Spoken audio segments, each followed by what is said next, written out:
Mes amis, bien le bonjour. Un avion s'est écrasé aujourd'hui à l'aéroport de Nancy-Essé. Le bilan est très lourd, 11 personnes. Je vais vous dire un petit peu ce qu'on sait aujourd'hui. Pour être parfaitement honnête avec vous, je vais vous dire un truc à titre personnel. Je préfère traiter des accidents qui datent de 1992 ou 71 ou 64, peu importe. Des histoires anciennes, même si finalement les outils d'analyse sont les mêmes que pour une histoire qui est arrivée il y a quelques heures. Mais sur le plan émotionnel, c'est beaucoup plus simple de traiter des choses avec distance, mais parfois la vie étant ce qu'elle est, on les traite avec proximité. Donc, je disais qu'aujourd'hui, il y a un accident grave qui est survenu à l'aéroport de Nancy-Essé. Alors, de quoi s'agit-il? On a un appareil, un avion de type PC-6, donc Pilatus 6. C'est un avion de fabrication suisse. Cet exemplaire-là date de 1991. Je ne sais pas si ça a du sens ou pas, mais il était immatriculé en Allemagne. Si tu regardes dans les images, les rares images qui circulent, on a une immatriculation qui commence par D, Delta, D-FIPS, là où un avion immatriculé en France aurait son immatriculation qui aurait commencé par F. Est-ce que ça a un sens ou pas? On n'en sait rien à ce stade. D'ailleurs, tout ce que je vous dis dans cette vidéo est à prendre entre des guillemets, voire plusieurs guillemets, parce que dans les mois, les années qui viennent, en fonction du travail que feront le BEA, Transport Canada, potentiellement le NTSB, parce que c'est des enquêtes qui impliquent généralement plusieurs autorités, eh bien on verra ce que ça va donner. Alors, cet avion, je disais, eh bien, il avait décollé de l'aéroport de Nancy-Essé, piste 21. On est à peu près sur du sud-ouest.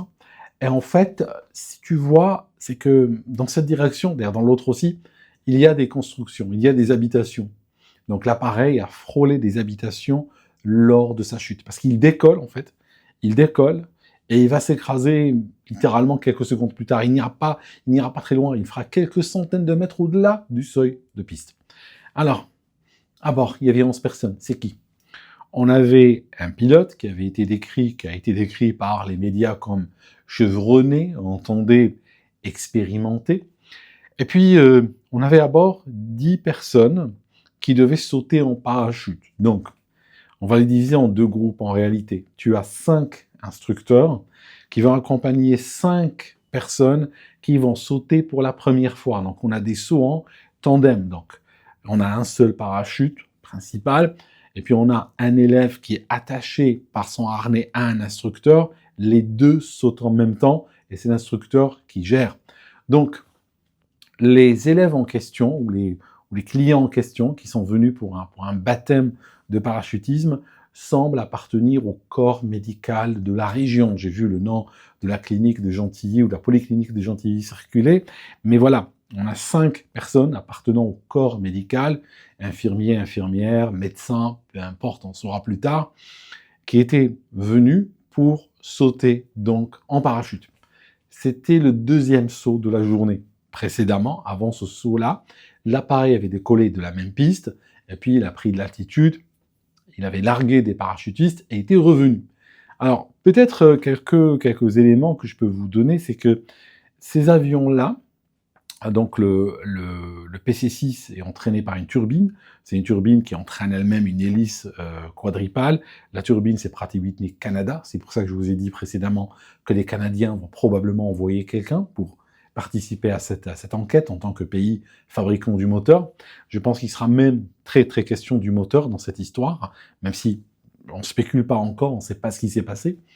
En fait, quand tu regardes, ces avions-là qui sont utilisés pour du largage de parachutistes ont souvent beaucoup de cycles. Ça signifie de cycle, décollage, moteur à fond, on revient quelques minutes plus tard, on arrête le moteur, on embarque du monde, redémarrage, on repart, moteur à fond, et ainsi de suite. Tu peux trouver, par exemple, 2 heures de vol, mais dans ces 2 heures de vol, tu as 8 cycles.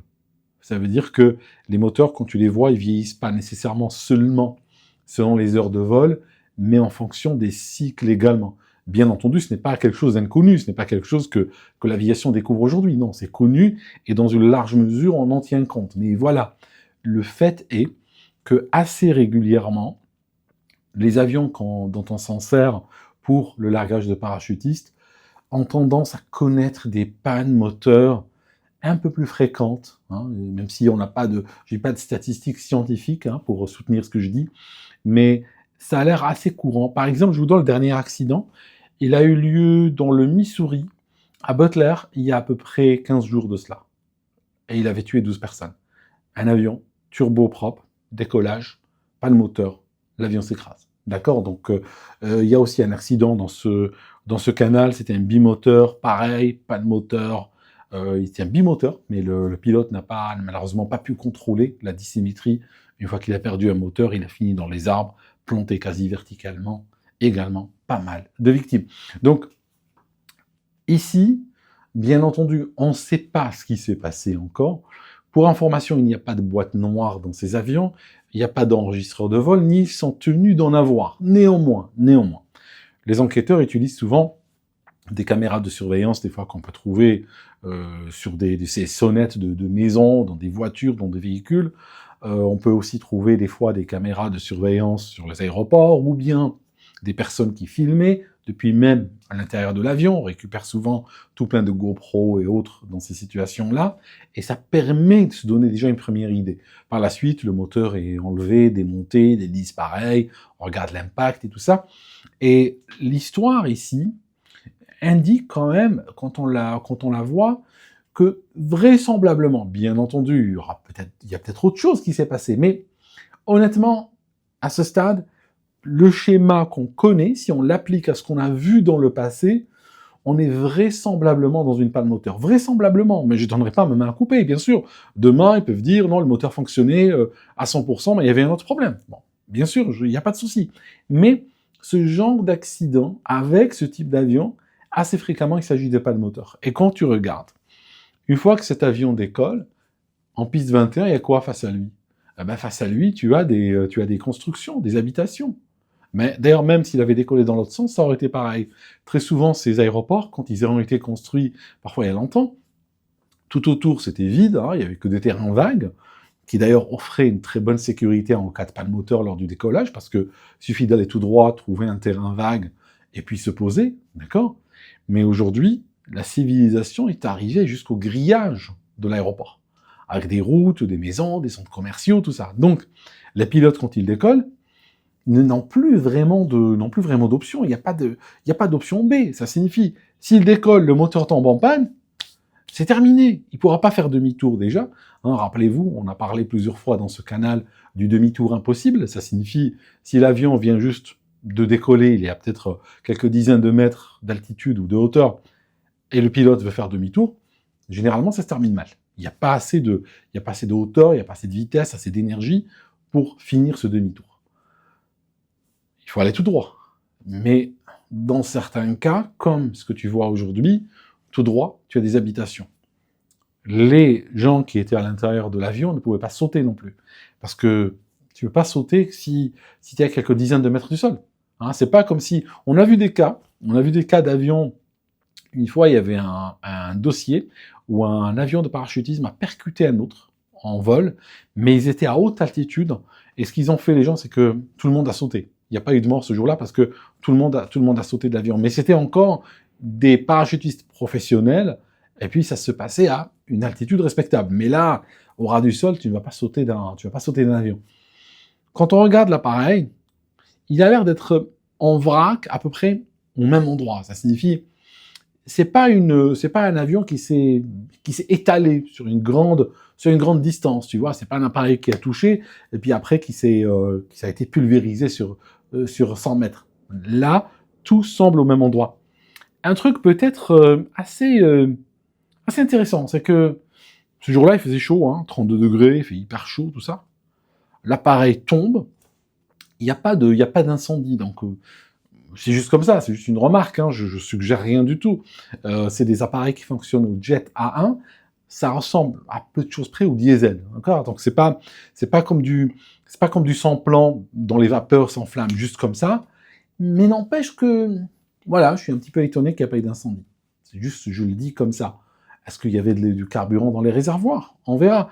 Le NTSB va certainement le vérifier. C'était le deuxième vol de la journée. L'appareil venait comme j'ai dit, venait de finir un premier cycle, et là, il était en train de faire son deuxième cycle, ou peut-être même son troisième. Pour information, le propriétaire de cet avion avait demandé aux plateformes de suivi, comme Flightradar 24 et autres, au FlightAware, de ne pas traquer cet appareil. Il a dit, ne le suivez pas. Alors, ça veut dire, en pratique, si tu le cherches par son immatriculation, tu ne vas pas le trouver. Mais ça ne veut pas dire qu'il ne se voit pas sur les cartes. Tu vois, il se voit quand même. Mais au lieu d'avoir l'immatriculation, tu as un A. C'est pour ça que les chiffres ou les incrustations que je vous montre, eh bien, existent quand même sur Flightradar, sauf qu'elles sont plus difficiles à trouver vu cette demande de la part du propriétaire. D'ailleurs, cette demande-là, elle avait créé il y a 2-3 ans un petit peu de parano lié à cet appareil, parce qu'il était venu au Royaume-Uni et puis des gens l'ont vu et n'étaient pas très contents de ne pas savoir d'où il venait, où il partait, ce qu'il faisait, et ils se sont dit, il est peut-être en train de s'adonner à des trucs sinistres, probablement pas, mais tu vois ce que je veux dire. Le public a besoin de transparence, quand elle n'est pas là, les gens se disent, c'est quoi ça?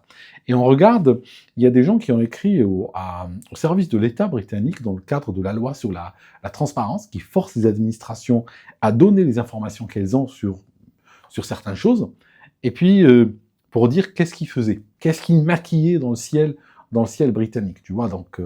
Et puis l'administration a dit, on n'en a pas la moindre idée. Ok, donc la réponse est en ligne, je te la donne dans le descriptif de la vidéo. Cet avion lui-même a été impliqué dans un petit accident en 2012. Il appartenait à un autre proprio, et il a tapé sur quelque chose lorsqu'il était au sol. Probablement, petit dégât qui lui a permis de continuer quand même à voler. Donc voilà mes amis, ce qu'on sait aujourd'hui, c'est... Mettons, si on veut absolument coller les choses, t'as un décollage, hein. Après t'as un avion qui va irrésistiblement vers le sol. Bon, ça peut pas être du givrage, faisait 32 degrés, tu vois ce que je veux dire. C'est pas de la surcharge, parce que le nombre de personnes qui le portaient avait l'air cohérent avec sa capacité habituelle, donc là c'est pas un souci. Toujours est-il, il y a une panne moteur, hein. Il y a vraisemblablement une panne moteur qui est survenue, à confirmer plus tard. Et puis, le pilote a vu son appareil aller vers le sol. Il n'y a pas grand-chose à faire, chevronné ou pas, il n'y a pas vraiment grand-chose à faire. Quand même, il a tapé très fort, hein, c'est ça un petit peu qui me frappe, parce que, mettons juste, il serait dit, bon, voilà, je vais le mettre en finesse max et aller me poser sur la route là-bas, quitte à me prendre une voiture garée, ou quitte à me prendre des fils électriques ou autre. La trajectoire aurait été différente, peut-être même le bilan aussi. Sauf que là, tu as l'impression qu'il y a quand même... c'est pas un appareil qui a fait un atterrissage d'urgence raté. On n'est pas là. Ça signifie, cette voie, moi je l'exclus tout de suite. Ce n'est pas une situation où on a un appareil qui va partir sur un atterrissage qui se passe mal, qui finit avec l'avion qui part sur le dos, des trucs comme ça. Non, on n'en est pas là. C'est pas ça. Parce que ce genre d'atterrissage ne donne pas une telle violence qui fait qu'il y a sur 11 personnes, tu as 11 morts. Là, on est plus dans une logique de décrochage et chute d'une certaine hauteur. D'accord? Donc littéralement, tu as une panne moteur, soit franche, soit une baisse significative de puissance, et puis bon, bah, ton avion il va se cabrer, et puis la vitesse va baisser, et puis bon, bah, tôt ou tard il ira vers le sol, hein, de manière à tomber comme on le voit, hein. T'as vu, il est en vrac quand même, à peu près au même endroit, quoi. Donc voilà mes amis, on verra plus tard, hein, quand d'autres éléments seront disponibles. Et puis merci encore pour soutenir ce canal. Merci pour tous les messages qui m'ont été envoyés, même par certains pilotes qui sont sur cette plateforme, qui sont à cet aéroport. Et puis, je vous tiendrai au courant si d'autres éléments surviennent. Merci encore une fois.